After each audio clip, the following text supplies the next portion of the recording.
Alice Lake lives in a house by the sea. It is a tiny house, a Coast Guard's cottage, built over 300 years ago for people much smaller than her.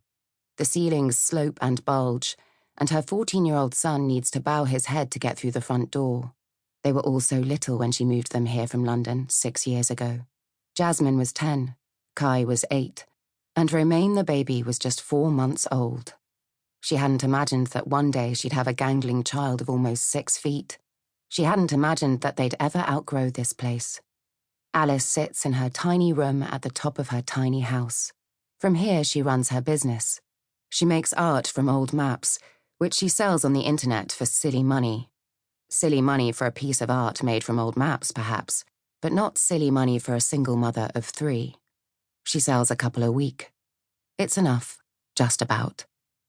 Beyond her window, between Victorian streetlights, a string of sun-faded bunting swings back and forth in the boisterous April wind.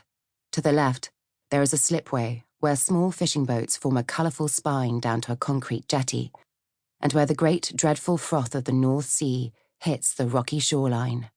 And beyond that, the sea, black and infinite. Alice still feels awed by the sea, by its vast proximity. In Brixton, where she lived before, she had a view of walls, of other people's gardens, of distant towers and fumy skies. And suddenly, overnight, there was all this sea. When she sits on the sofa on the other side of the room, it is all she can see, as though it is a part of the room, as though it is about to seep through the window frames and drown them all. She brings her gaze back to the screen of her iPad. On it, she can see a small square room, a cat sitting on a green sofa licking its haunches, a pot of tea on the coffee table. She can hear voices from elsewhere, her mother talking to the carer, her father talking to her mother. She can't quite hear what they're saying, because the microphone on the webcam she set up in their living room last time she visited doesn't pick up sound in other rooms properly. But Alice is reassured that the carer is there, that her parents will be fed and medicated, washed and dressed, and that for an hour or two, she won't need to worry about them. That's another thing she hadn't imagined when she'd moved north 6 years ago, that her spry, clever, just-turned 70-year-old parents would both develop Alzheimer's within weeks of each other and require constant supervision and care. On the screen on Alice's laptop is an order form from a man called Max Fitzgibbon. He wants a rose made out of maps of Cumbria, Chelsea and Saint-Tropez for his wife's 50th birthday.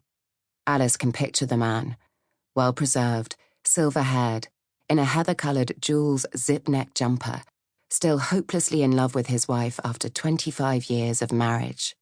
She can tell all this from his name, his address, from his choice of gift. Big, blousy English roses have always been her favourite flower, he says in the any other comments box. Alice looks up from her screen and down through her window. He is still there, the man on the beach.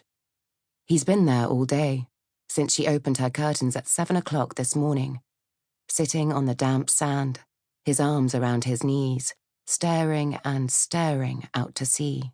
She's kept an eye on him, concerned that he might be about to top himself. That had happened once before. A young man, deathly pale in the blue-white moonlight, had left his coat on the beach and just disappeared. Alice is still haunted by the thought of him, 3 years later. But this man doesn't move.